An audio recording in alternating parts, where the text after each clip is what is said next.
What you say? That you only meant well.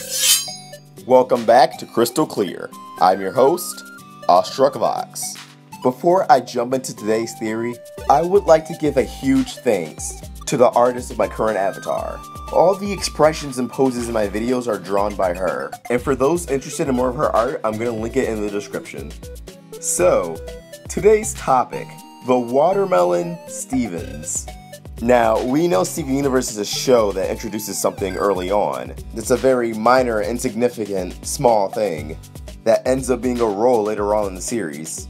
The Mother Centipedal in Gemglow plays a larger role in the episode Monster Buddies, and we know there's a strong possibility she'll return and become uncorrupted in a future episode. The Crying Breakfast Friends sticker that Steven puts on the warp pad that many episodes later Peridot finds in Warp Tour, letting her know that the warp pad may have been compromised. But there's a big concept in the show that I think a lot of people have underlooked, and that is the Watermelon Stevens. Of course, introduced in the episode Watermelon Steven, they are sentient watermelon beings created by Steven, who commands them to go off on their own. Look at what you've done! You think I wanted this? You should all be ashamed! He knew this is what it would take to calm your rage. He understood true loyalty. Go! Think about what you've done! And don't come back until you understand what he did for me. For all of us!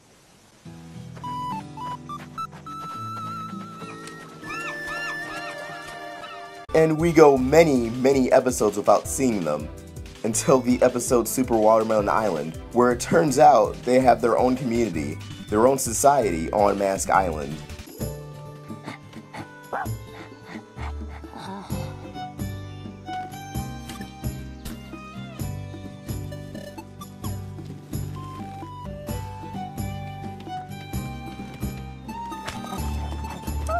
And of course, the Watermelon Stevens played a big role in helping defeat Malachite, helping her get distracted so Alexandra can have the finishing blow.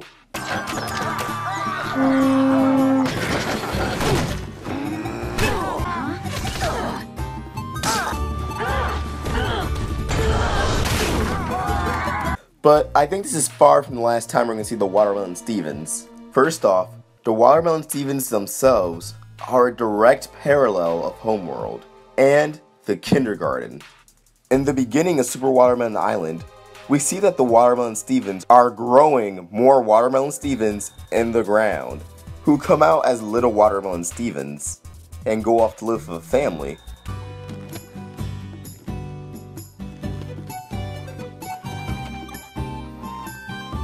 So, besides the fact they get to go have happy little families, they're still being planted into the earth, just like gems in the kindergarten. How this bad place is where bad gems came to grow more bad gems? Is that what you're talking about? And we shut this place down so the earth would be safe from parasites like me! Amethyst! The biggest difference between the kindergarten and the Watermelon Stevens is that while the kindergarten harms the earth, the Watermelon Stevens do not.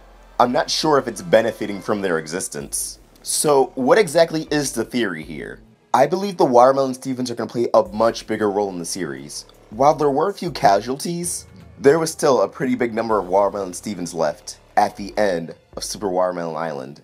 Why show that they're living on an island now? Why show that they have a community if that wasn't going to go anywhere? And if there's one thing Steven Universe has been teasing, Homeworld gems will come to Earth, and it could very well be the start of another war. But we don't have that many crystal gems. We have Garnet, Amethyst, Pearl, Steven, Peridot, Lapis, and the possible inclusions of Jasper and Centipedal.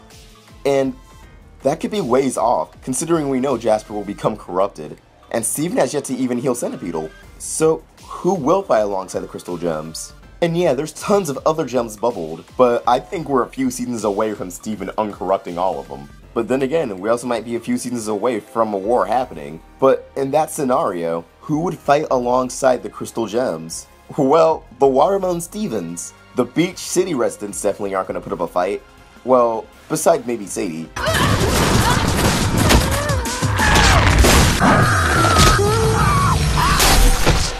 And Onion. Which brings in the Watermelon Stevens. They're constantly growing their community and growing more of themselves. We know they can hold their own against the gem, as they overwhelmed Garnet, Amethyst, and Pearl and Watermelon Steven. They're gonna put me in the ground! Let go of my spear, you little twerps! I'll destroy you! And while they didn't do much damage to Malachite, they were still able to get hits on her and upset her. And if they can do that against a powerful, unstable infusion like Malachite, it gives me faith. If they develop more of their society, their weapons, get more skilled in combat, then they can absolutely hold their own against other Homeworld gems. And while we probably won't see any Watermelon Stevens don the armor of the Fallen, who's to say they couldn't use other weapons in Rose's armory? We got some axes. The axes of ages? I mean, they already set it up pretty well. Steven has Rose's gem. Therefore, Homeworld's gonna jump to the conclusion that Steven is Rose. Homeworld wants Rose destroyed. The Watermelon Stevens protect Steven at all cost. So if Homeworld gems come to Earth looking for trouble, the Watermelon Stevens will be there, ready to put up a fight. But of course, these are all my ideas. And I would love to hear yours. That being said, this episode of Crystal Clear has come to a close. If you enjoyed this video, please like and subscribe. Comment your thoughts down below. Do you agree with me? Am I just being stupid? I want to hear what you think. Please check out our Twitter at RoundtableVids. And of course, we have a Patreon that you can pledge to for some sweet bonuses.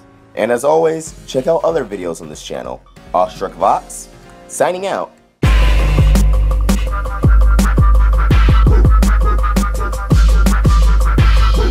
Just give me something I can use to defuse this thing so we can all get on with our lives.